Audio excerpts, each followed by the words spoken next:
every fab shop's dream. What we are looking at is Viver's hydraulic hole punch, the CH60 model, 30-ton, 3/8 to 3/4 inch holing. So this right here is a pretty solid unit.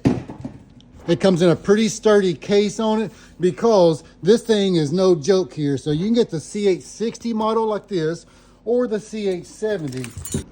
So when you look at the different models here, you got the CH60 that we're looking at, and that's a 30-ton unit, 1 to 15 millimeters on the stroke on it, and a punch material of 6 millimeters on carbon, and 201 stainless has a 4 millimeter. So they both would carry the same dies. They're measured in metric, but you're talking 3/8 half inch, 5/8 as well as 3/4. So when you move over to the 70 model, what you're going to gain is you're up to 35 tons and your stroke is 1 to 20 millimeter. Your thickness is going to step up to 8 millimeter carbon and 201 stainless, 5 millimeters. So they're very similar when it comes down to what they're capable of, except for the CH70 is a little bit stronger, as well as a little bit larger of a throat on it. So when we're looking at the CH60 model here, and we put the depth on the throat on this, and so we're looking right at the 3-inch mark for the center line of that, and right outside the center, you're about an inch, 1.25 inch range on that. So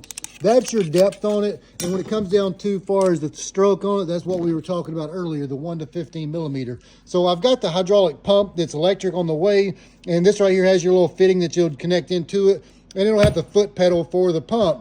And what I'll do is I'll add a link in the description down below for both the hole punch as well as the pump. But you'll actually get 4 different dies with this. You've got, the 3/8, half inch, 5/8, and 3/4 inch. So you see 3 here, and it comes with 1 inside of it. And you also get to provide an Allen key to be able to set this in there. And many times what I've found is that once you set that in there, you tighten this down left and right to snug it to be able to get it good and centered. So that way when you make your dry run with that, you know that you're centered and you're not punching close to the corner on that. So this right here is a pretty solid unit, and I'm super excited to get some time out of it. But I'll add a link in the description down below for the punch as well as the pump on it.